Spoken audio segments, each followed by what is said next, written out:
Begins. Start. Mr. Deputy Speaker Sir, at the outset, I thank you very much for having given me this opportunity of taking part in this discussion. I am particularly thankful to the Honorable Chief Minister also because after my election to this August House, this is my first speech.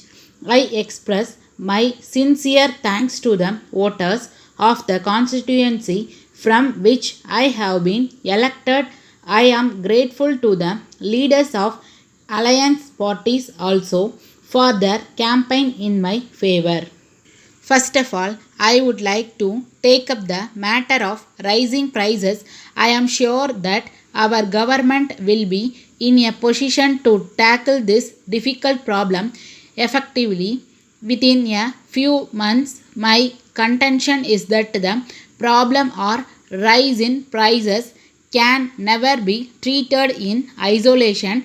Those of us who have a stake in planned economic development would always feel that this has to be treated in an integrated manner, together with a number of problems which are also important.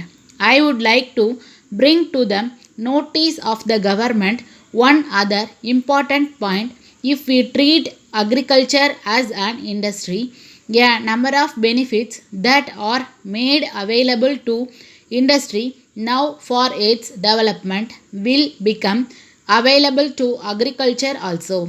Then I would like to say a word about technology. It is a well known fact that we rely more on manual labor for our agriculture, so there is no improvement beyond a particular stage.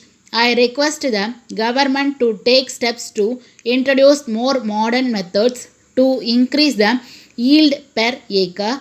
Then I would like to touch upon the effort taken by the government to improve the standard of education. It is an accepted fact that the allotment being made in the budgets of every year is on the rise. The government are also monitoring the various wings of the education department to cope with the changing trends. I request the government to give priority to the important needs of the school going children. The government should see that all students get the textbooks in time. There is a general complaint that new books are not made available in time to meet the actual demand when the schools reopen after vacation. The teaching community should be alive to the changing situation and impart education to the students. They should not lag behind when compared to the other states. In this connection, I am confident that the government will also look after the welfare of the teaching community. We have to bear in mind one other important matter, and that is about public distribution system. The government are taking steps to supply food articles at subsidized rates to the people below the poverty line, though the subsidy element is more. The intention of the government is to serve the poor and needy in the larger interest of the state. Then I wish to point out that more industrial units should be set up in a backward areas in order to provide employment to the educated you men and women. I hope and trust that banks will offer loans at low rate of interest to those who wish to start industries in the rural areas.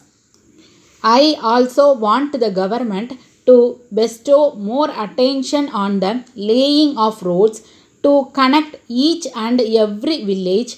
I learned that the government at the center are allotting funds for that purpose. We should make use of those funds and do the needful. I am sure that the people of this state will be benefited by the various schemes of our government. Thank you. Letter dated the 10th November 2003 from Ram and Sons, Madurai to Messrs. John Brothers, Chennai. Dear Sir, we are in receipt of your letter of the 3rd instant, wherein you have stated that you have already settled our dues by means of a demand draft for 5,000 rupees. In this connection, we would like to draw your kind attention to our reminder last week. We are very sorry to state that we have not received any letter enclosing your demand draft in settlement of our dues. It is now for you to take necessary steps to find out the cause for the loss of the draft. We fear that it would have been lost in transit. We would suggest that you may make a complaint to the concerned postal authorities for the purpose of tracing the missing article. If it is not worthwhile, you may approach your bankers for issue of a fresh draft in place of the lost one. You will have to satisfy them that the draft has been really lost. Perhaps this will take some time, and therefore we would prefer to get your payment early and without much delay. If you obtain a fresh draft and send them same to us, we will be much obliged to you. You can get refund of the amount covered by the earlier draft which has been lost in due course of time. Yours faithfully, Stop.